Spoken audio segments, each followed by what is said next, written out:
everyone, and thanks for watching WNY's Buffalo Bills Red Zone. Jenna Cottrell alongside. I'm Dan Fates, and we'll get you up to speed as the 1-1 Bills head down to South Beach to take on the 1-1 Miami Dolphins. But Jenna, after all the hype last week was deflated by the Patriots, another pun there, what stood out the most to you? We were there. We were actually at the Ralph. Yeah, we were at the Ralph, and what a game to be there in person. You know, the crowd was amped up to start out the game, and then, like you said, just completely deflated atmosphere at the Ralph. But I will say, the one thing that really was a takeaway for me was those penalties. For 140 yards, any momentum that the Bills could gain, they were just shooting themselves in the foot over and over again. Now, going forward, I think the Bills really need to clean it up. Rex Ryan was extremely, talking about the game last week, hyping it up so much, and I think it was chaotic. It should have been controlled chaos, just chaotic. But, Dan, what stood out to you? Yeah, you talk about the penalties. The Buffalo Bills right now lead the NFL with 25 penalties. They were too overhyped. It was just a disaster. The defense didn't do what it was supposed to do. It was supposed to stifle Tom Brady, and the Pats pretty much had their way. But Tyrod Taylor, we saw a good Tyrod week 1 against the Colts.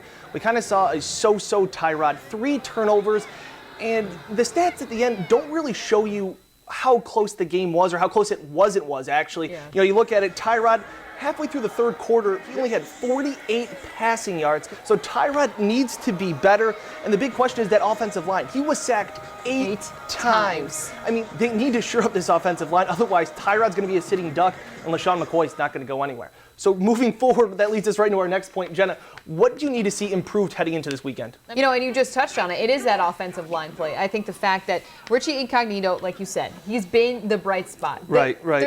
There's just nothing else there, and it's really hard when you have that up-and-coming developing quarterback. He needs to feel comfortable. This Dolphins line with Ndamukong Suh haven't really seen a return on their investment yet, but is this the game that they do? And I think if they don't figure out their offensive line situation, then they're just going to get torn apart. The front 7 is better for Miami than it was for New England, and New England had 8 sacks like we talked about. So what could the Miami Dolphins defense do? They haven't played up to their potential, and neither have the Bills. Both of these teams were supposed to compete, and obviously we're only 2 games into the season.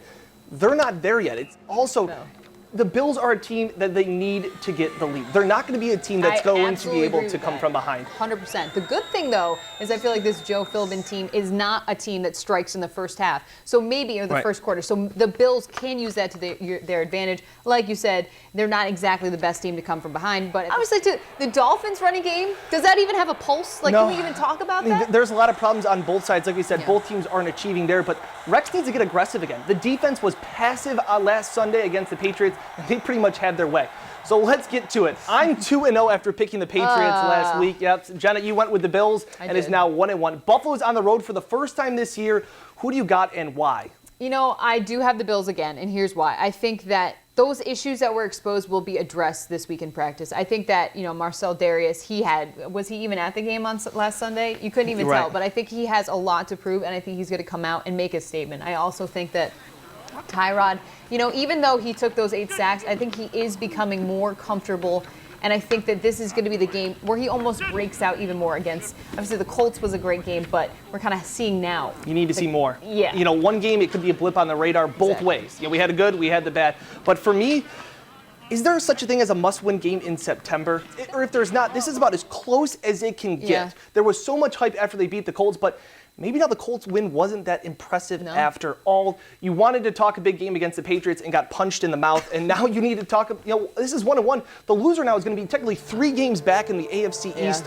I don't know which way to go. I feel the same way. I'm flipping a coin, but you know what?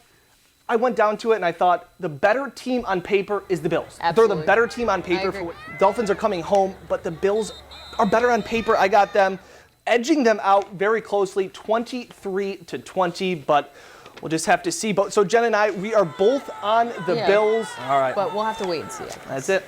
And that's all the time we got for Jenna Cottrell. I'm Dan Fates. Thanks for watching WNY's Buffalo Bills Red Zone. Enjoy the football.